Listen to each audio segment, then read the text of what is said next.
annual summit. We're doing the Reducing Racial and Ethnic Inequities in Breastfeeding, again, for a second year in a row, February 11th. And the 12th is our annual Becoming Baby Friendly in Oklahoma summit. And it will begin at the same centers in place with them every year. So kind of save the date on that. And then data collection is due to me as the 15th of every month. You can email me. And then we've gone to rolling enrollment. So if you or anyone that you know is not an official Becoming Baby Friendly in Oklahoma partner hospital and you want to, they can just email myself or Beck and we will get things going for them. Okay, so to be considerate of Anne's time, because Anne has a lot of other stuff that she's working on today, I would say we should go ahead and get started.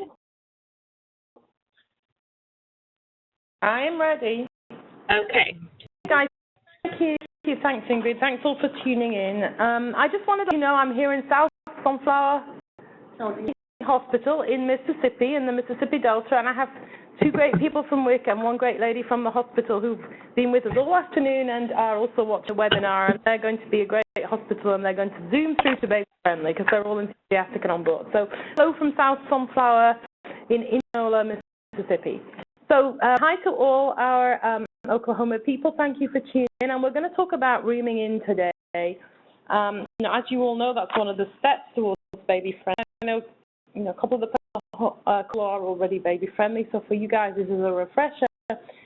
We do this webinar, and I called it Rooming In, Are You Really? Because what we often find is that when we work with different hospitals, they say, oh yeah, we're rooming in, and then when we start to look at what baby friendly really means by rooming in and what the World Health Organization really means by rooming in, a lot of hospitals aren't really rooming in at all, so we're just going to talk through the whole thing. Okay, next slide, Ingrid.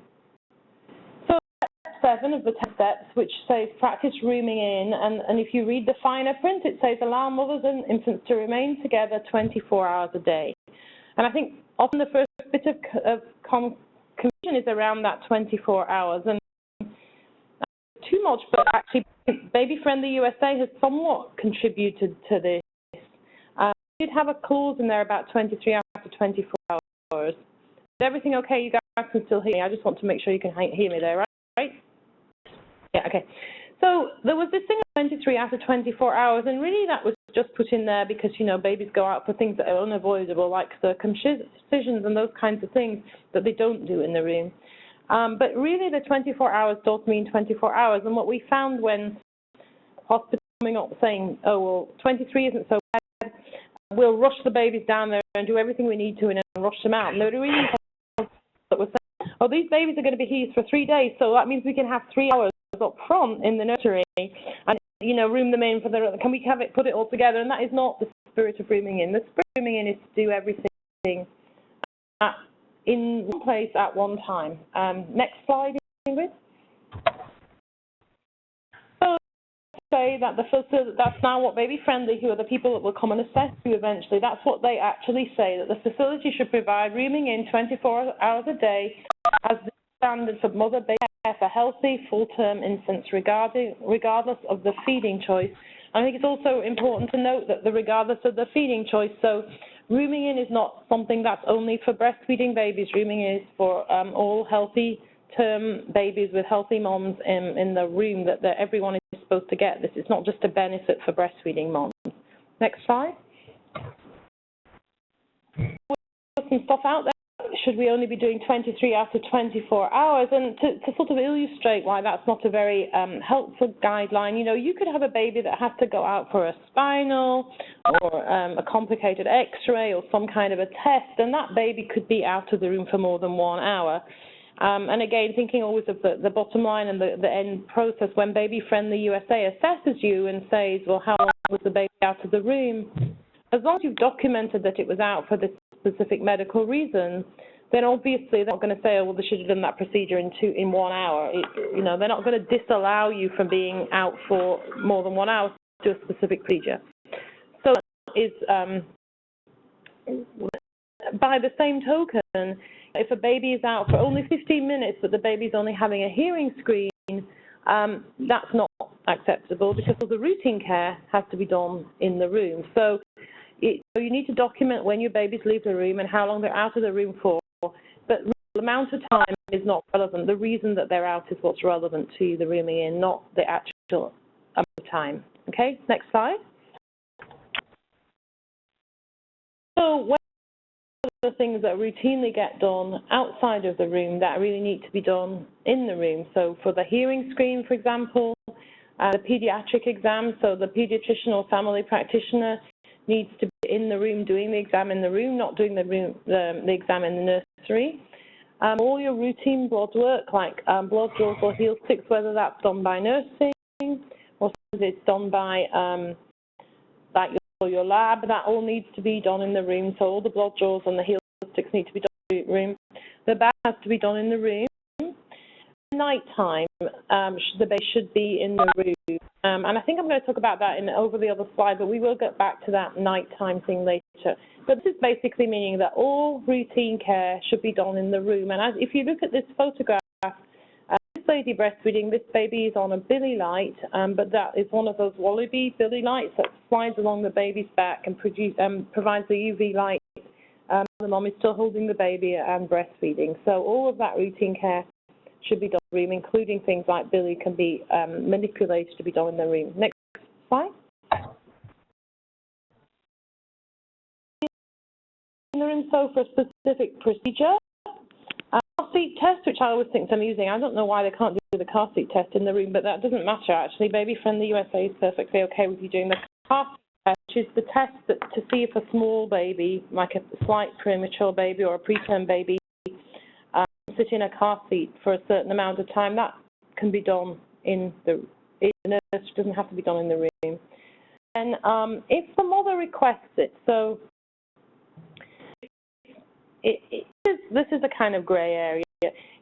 You're going to have moms that want their babies to go back to the nursery sometimes, and if that is the case, they need to request it and consent it and document that consent.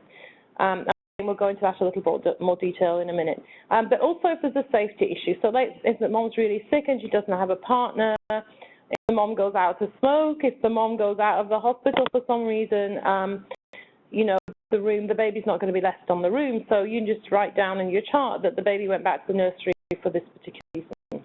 Next slide. Kind of interesting, and I was in a hospital where one of these applied this morning. So, you know, often people will say, well, we're rooming in because we're a nursery anyway, or LDRP, so we room in, we mop in. But I found that the presence of an LDRP, for example, really doesn't have very much to do with whether babies room in or not. It's to do with the culture at the time.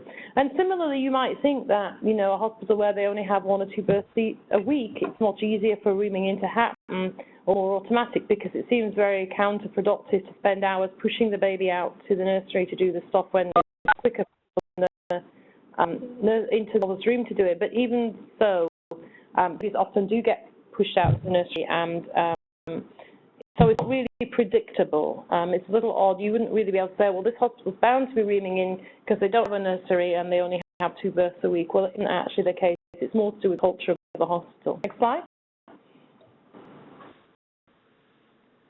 I have a lot of people say, well, the mom's always going to want the baby to go back to the room and it's never going to work and all this stuff. So one of the really key elements of this is prenatal preparation education. So your moms really need to be, during the prenatal period, to talk about whether or not the baby's going to room in with them.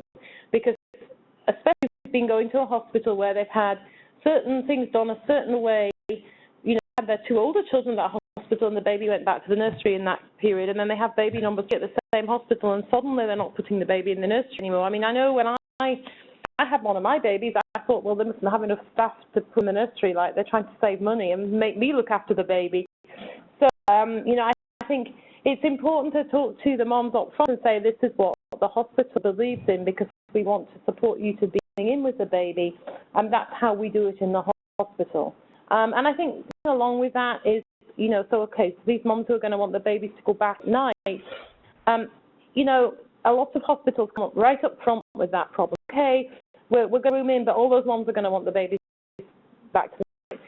So one of the things that you have to consider is like whether this is a double standard. Like taking the baby out, like after the baby's born, for a couple of hours to the nursery, or maybe every time there's anything needs to be done to the baby, the hospital personified with the nurse or the doctor or whatever staff member, the hearing screen lady, they're taking the baby out and bringing it back. And then the mom says, oh, I want my baby to go to the nursery. The hospital says, oh, we can't do that. Well, that's double standard, because not just having, it's the hospital's convenience, not the mom's convenience that you're then working towards. So you will find that as you start to do more stuff in the room and as you prepare women prenatally and as people realize that you're taking this seriously because it's a standard of care at the hospital, something that you're making them do, then it will be something that you'll be able to incorporate more easily, and they'll take you more seriously for rooming in, because you're not keep taking their babies out all the time. So in the USA, people come to your hospital and they will interview your prenatal patients. One of the questions they will ask the prenatal patients is, what have people said about rooming in? Do you know what rooming in is? Patient enough that if a mom doesn't necessarily understand the terminology rooming in, they'll explain it, and they'll say, well, when the baby stays in the room with you, what have you heard about that? Frankly, when I go around doing mock assessments for places, I often get blank stares from the mom that they don't know anything about rooming in. Or even if they do, they don't know why they're rooming in. Same, by the way, goes to skin to skin. And ask them similarly, like what's skin to skin and why you the hospital doing it? Why is this something that you would be doing? So the prenatal patient. So you have to prepare them prenatally, because that's part of passing even the prenatal. So the first question is, is anyone actually even mentioning prenatal patients? Because it's not a standard thing of prenatal care that you talk about rooming in. Okay. Then the part is, it's all in the presentation. So how is it being presented to your patient? Next slide. Guys, I see the chat. So I don't know if is everything okay? You don't have anyone have any questions at this point that is raised or anything? Okay. We'll take a bunch of questions at the end. Okay. I just want to make sure that all well. Let's try. Okay.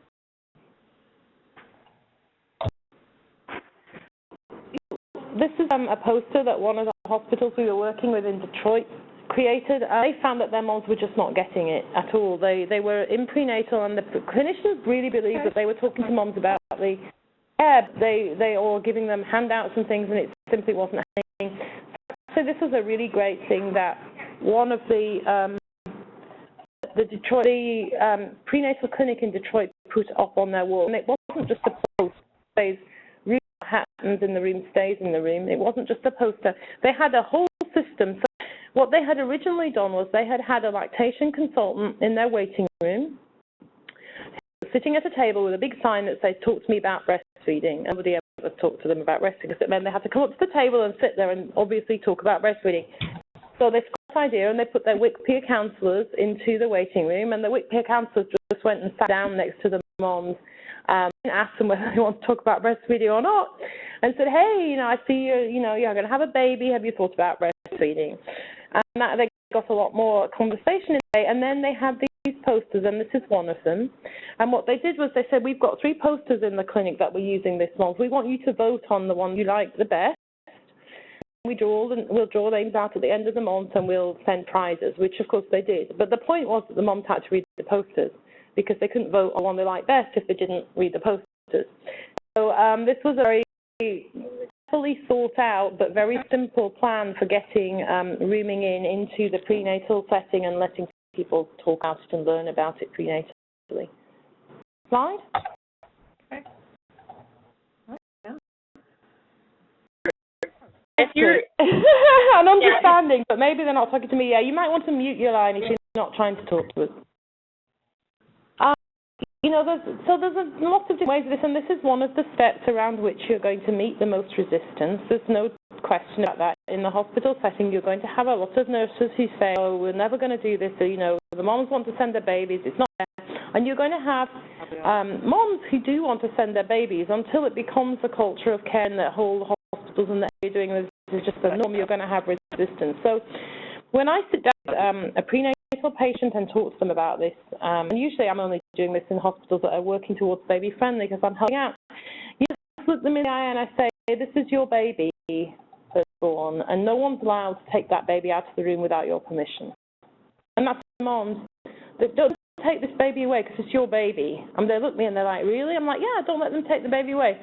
And they're like, okay. And then I usually say, and you're going to have to work hard on that because the hospital ain't doing it everywhere. So you're going to be like one of the pioneers, but go in there and tell them, no, I want to keep my baby. And this really fires people up, and they come in with this kind of attitude like, oh, good, okay, this is my baby. And then when people keep coming in to take away the baby, say, no, it's my baby. I don't want you to take the baby. And in that, you're making an ally of the mom, and you're really empowering her to work and have the baby in the room and work with the hospital staff to make sure that that happens. Hospital right here in Mississippi, which will remain nameless, and it's not where I am today, when this institute in, obstetricians gave their personal cell phones to their mothers in their practices and said to them, using the nursery at that hospital, and if you have a problem and they won't take your baby in the hospital, you call me on my cell phone. Nursing staff at 2 o'clock in the morning that had mothers waving their cell phones at them and say, well, I'm going to call my obstetrician. It's all in the presentation. You know, you really want it to be presented in a positive light, in a patient-focused way, and the patient's empowered to do this, not as like something bad that hospital's doing to you. And there's a wealth of range of different ways you can say it in between those two ways, but you need to really think carefully about how it's being presented. And if you're getting a lot of women coming in negatively, chances are that they're not hearing positive things about it in their prenatal setting. Next slide. This is a picture that was from a newspaper in New Jersey. This is how to advertise rooming in. This was a new hospital that opened, and they had this baby screaming its head off. Mom looks like she's kind of phantom texting in the background and paying no attention at all to the baby.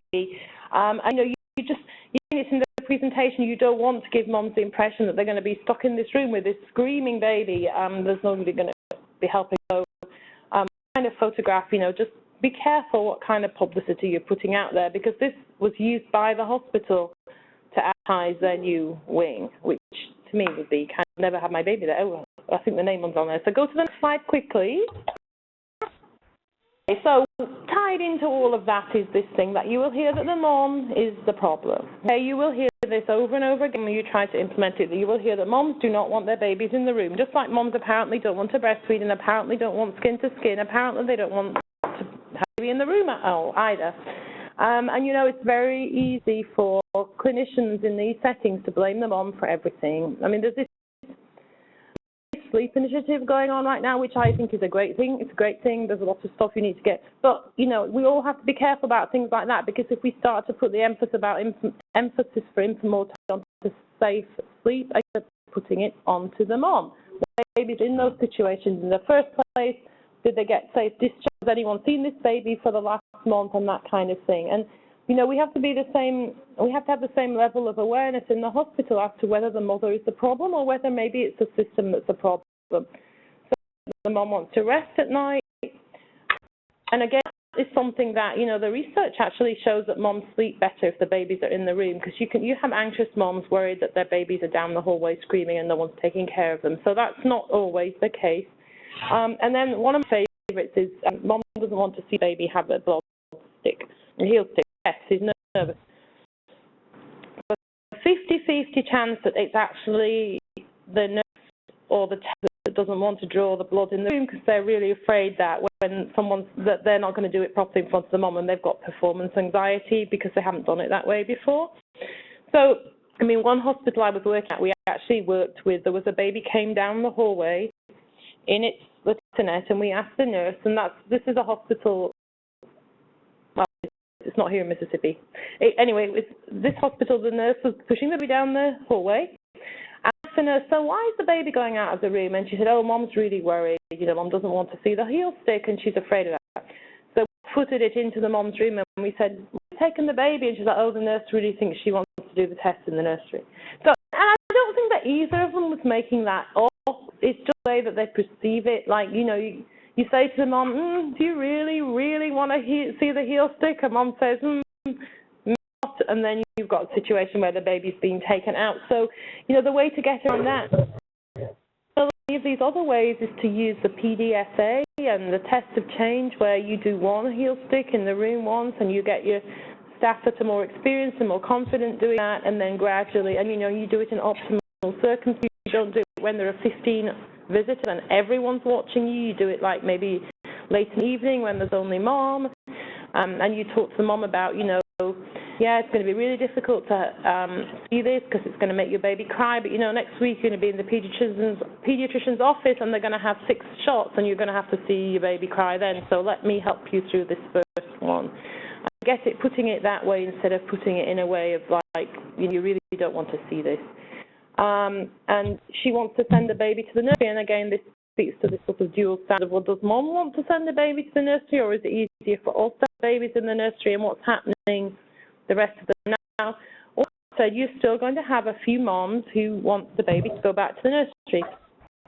But what you're going to be seeing is like, 10% of moms, not 80% of moms. That's the baby have to have an 80% pass rate. And if you see a mom here and a mom there who's sending the baby back to the nursery, we can sort of say, okay, that probably is that mom. If you say that nearly all the moms are sending babies back to the nursery nearly all the time, then it's going to be obvious that it's not the mom, it's not the mom, it's the hospital culture that's driving that, not the mothers, because most mothers do actually want to be with their babies most of the time. So, next slide.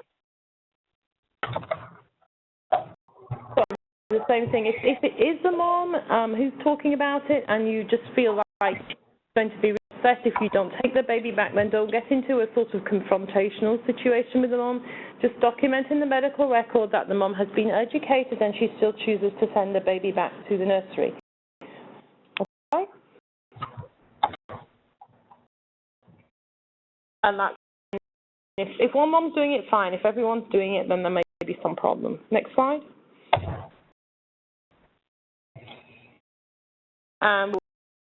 If the babies are going back to the nursery for our convenience, as we said, it's doable the double to tell the mom that she can't send the baby for her convenience. And we show our commitment to this by doing all of this in the room to begin with, and then the hospital is shown to be sort of standing by what its policies are. Fine.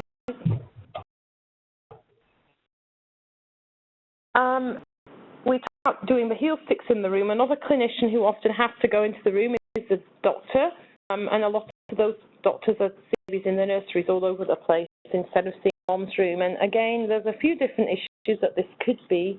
In some of the really big hospitals, definitely an issue of convenience. Of course, it's the doctor's convenience, not the patient's convenience. And those situations where the doctors, where you often get babies stuck in the nursery for hours because you have a big system and everyone's being brought back to the nursery and then they don't all get seen, and that's really not great. You really want to change that system. But even when the hospital does have babies going back to the nursery for en masse and it's convenient, you still have the situation where even, at one of the hospitals I worked with, they really only had 1 or 2 births a week. I talked to them about this. They were like, oh, all the babies have to go back to be weighed at 6 o'clock in the morning. And I'm like, how many babies was all the babies this week? Well, we've had babies this week. What's going on here? Like, how can you possibly say we have to take all babies back because you only have 1 a week, and surely the doctor could go into the room to that, or for what test it was. And often in some of the cases with the doctors, it's a question they don't want to talk to the patients. They're just not used to it.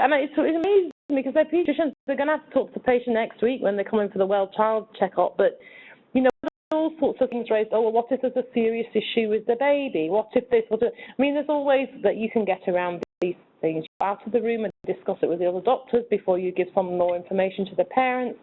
But it's often a question of just changing the way it's done. And now we're going to have to talk to the patients, which is a little bit longer, but, often go and talk to the patients, they see the baby in nursery, and then someone has to go and talk to the patients, and maybe that gets dumped on nursing, but there's somebody having to do it. So it just is a question of changing around the system. And then sometimes there are practical issues around, you have 2 patients and those kinds of things, but those are fairly few and far between, and those kind of issues that rare, usually excuses.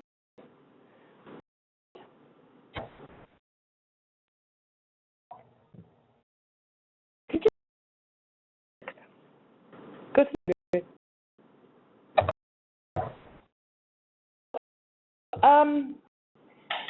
sorry. So the cases that I really was working on was in Oklahoma, but I won't go into the hospital, and I won't say whether they're baby-friendly or not, because you only have 3 there. And congratulations, by the way, to Cherokee, because Cherokee just became baby-friendly really recently. I think they're your most recent one. I don't know if Carrie's on the call, but congrats. Are you on the call? Is Carrie on the call, Ingrid? Her name show up. Carrie, are you on? Wait, say congratulations to Carrie, because Cherokee now baby-friendly. That was not their hospital. But one of the hospitals that we was in Oklahoma, we had a real issue with the doctors. They just would not see the patients in the room. And one of the doctors, and they were telling me all this not true garbage, basically about it was the lighting, it was this, it was this. And finally, I'm like, come on, let's get down to what's really going on. And they're like, well, they really didn't tell me. It was very difficult. But then a year later, suddenly, when we talked to them, they're doing all the exams in the room, and they were showing up at wrestling conferences, and they were talking about doing the exams in the room. And I sat down with one of the doctors, and I said, Dr. X, what made the difference there? And he said to me, first in the nursery was like a religious rite. He said it was like a religious rite, and if I didn't do that, something might go wrong. And he said it was just a question of changing that sort of setting so that we could do it in the room. I was feeling safe and comfortable with that. So I thought that was really interesting. And the other thing he had said to me right at the beginning was like, I don't see how me taking that baby to the nursery for 10 minutes is going to end this mother's breastfeeding career. I've thought about that since, and I've talked to the doctors, and sort of conclusion about this is that it probably is true that one doctor taking that baby to the nursery for 10 minutes is not going to change that mother's breastfeeding career. But what happens, especially if it's the doctors, is you see the doctor take the baby back, and then now takes the baby back for the bath, and then the hearing screen people take the baby for the hearing screen, and before you know it, these babies are going in and out and in and in and out.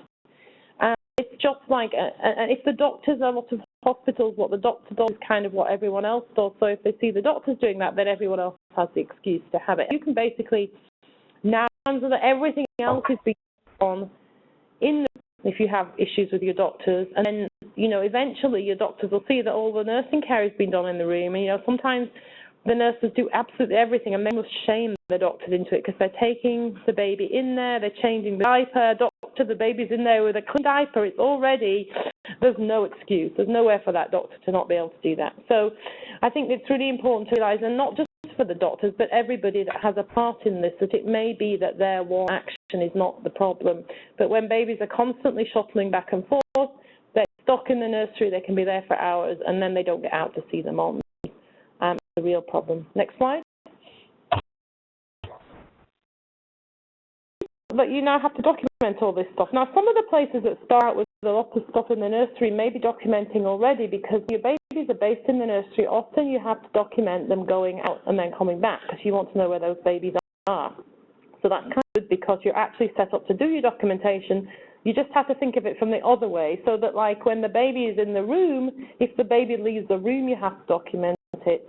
And then when the baby comes back, you have to document it. And if the baby's going for a non-medical, you have to document it, etc., etc. And that's an awful lot of education. Slide. So you just leave the baby in the room, and then you don't have to do all that documentation. And the same thing, like you don't have to. By the time you've documented that the baby's gone, taken the baby for the heel stick to the nursery, done the heel stick, gone back and documented, you could have done the heel stick in half the amount of time in the room. So it would just be easier to leave them in the room. So that's one way you can get around it with some of your staff that really feel like there's too much documentation. Well, just don't keep taking them, and then you're not going to have to document them. Next. How you should be documenting. So if the baby leaves the room at 10 o'clock in the morning for the hearing screen, you have to document that, and then you have to document why they went out, and then 10:15 the baby came back. This is not an acceptable reason, but at least your documentation's right. So you assess as you go through this process, well, are we getting anywhere? We're documenting now, and now we're seeing, and this is a way to deal with the accountability issue. Now seeing that babies are going out for the hearing screen, but they're not going out for the heel stick. So our nurses are doing it great, because we're watching their charts now, and the heel sticks are going out, but they're not going out for the hearing screen. So congratulations to whoever's doing the hearing screen, or whatever way around you do it. But you can tell where they're going out and where they're not going out.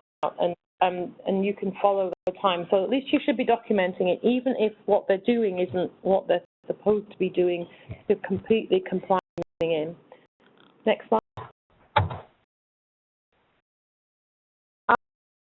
So here's sort of okay reasons. So the mom requests that the baby goes to the nursery for the night, and the mom was educated on the benefits of rooming in and exclusive breastfeeding, but she still insists that she needs 4 hours of sleep with no baby in the room.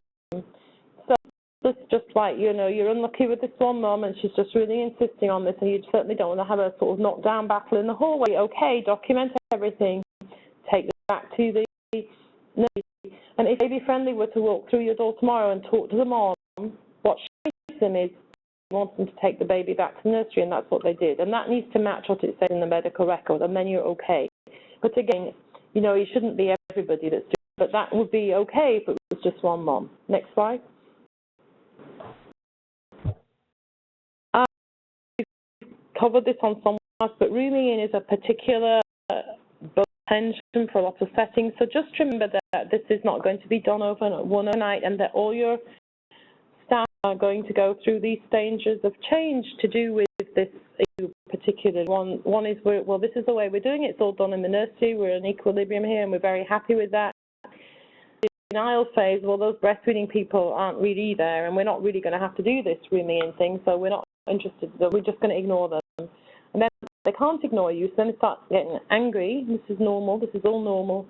And they're out there and they're not going away, so what we're going to do about this, and then they start bargaining. And when you have rooming, bargaining is a big thing that you want to be very careful about. Bargaining is the most difficult part of the change process, because somebody's going to say to you, okay, we want them rooming in for 5, and we don't want them in the nursery for 5 hours, so why don't we put them in the nursery for 2 hours? We to be able to say to people, hey, let's do that, and we have a nice bargain, but you don't want them in there at all. So it's no good cutting it down. You're only going to have to refight that battle all over again when you start to say, we can't have them in there for 2 hours.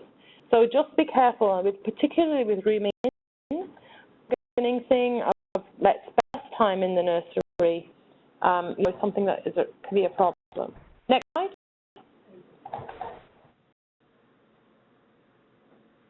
You'll see my slides.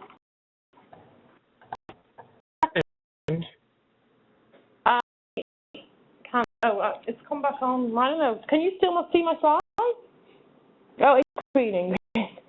Okay, we're on the last slide. Oh no, we're all good. We're all set. You're okay. Okay. So, you still see? Yes. Yeah. So your bargaining comes chaos when you do actually start to make the changes, and everyone's like, well, what's going on here? We're changing everything, and everyone gets really depressed and say, oh, well, we're never going to be able to work in this hospital. They're doing it.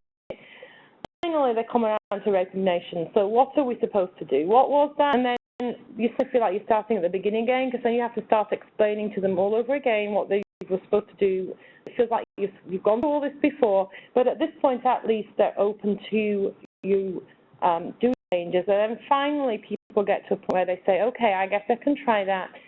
And then eventually, there's this kind of re-emergence where people actually start to, wow, maybe this is a nice thing to do after all for these patients, and maybe we should have been doing this all along, and wow, this is really good, and it helps clinicians, you know, reconnect, because quite often that's why they went into this in the first place, because they really like patients and they really like patient care, and sometimes that actually what they're doing is better for the patients, but it takes a long time to get there. Okay, last slide.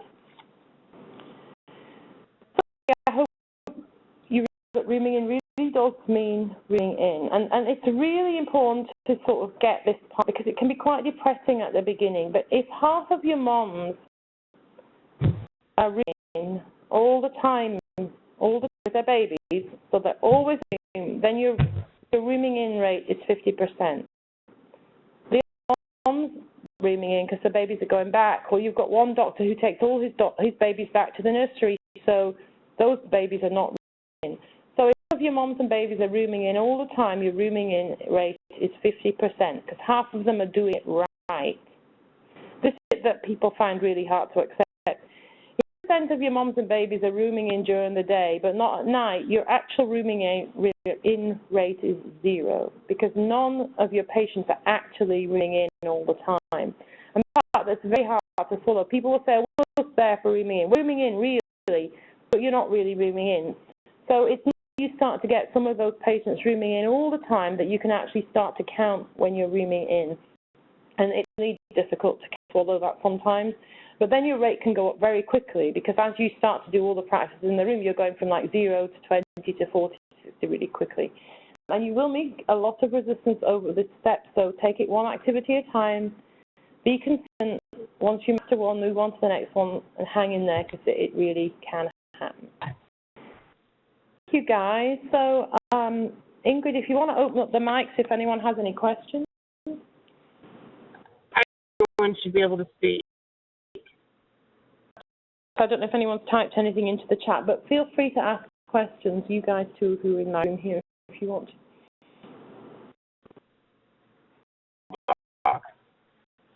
I hope you're not up in fear and run away. Some of the hospitals on the line, Vicky, are you on? Some of the people who are on there that are already baby friendly. I don't know if you want to add anything to what I just said, that your own insight. I think for thing with baby friendly, it's all about parents' informed choices, and they can tell any decisions that they made, any education that they've got, and that you're in good shape. And if you have that documented to confirm that, good shape, and that's for written or any of it, I think. Yep. It's all about informed choice, and that makes it easier for physicians and nurses to swallow it too. If you're providing education and the parents make their choice. Yes.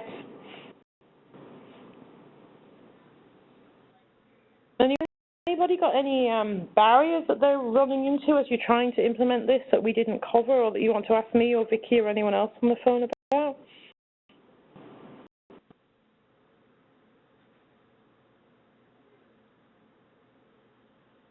Okay, hold on. There's a question coming into the chat here. I don't know because I'm still on my screen. If you exit the slideshow, just click to exit the slideshow. Your screen should come up with the chat. Just close that screen down.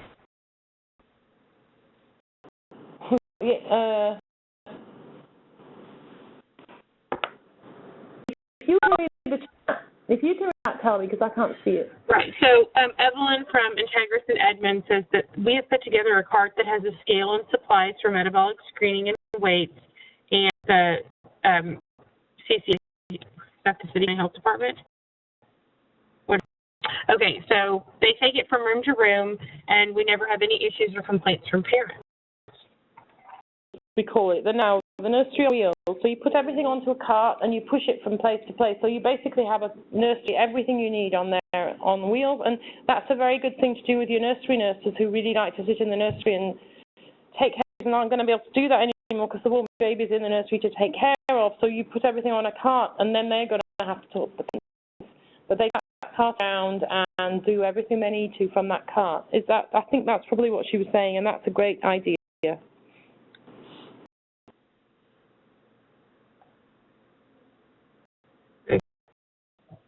Great, that's a great idea. I think that they have several of those things. I know at OU Medical Center they have to the room on cart.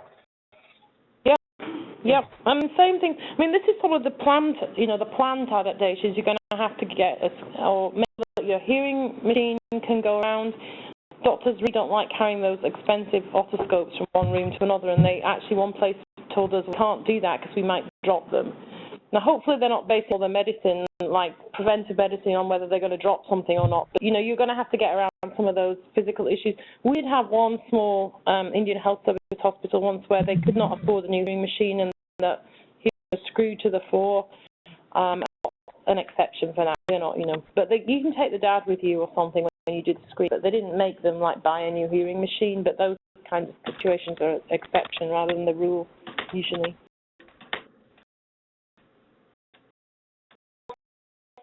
Questions or comments they'd like to like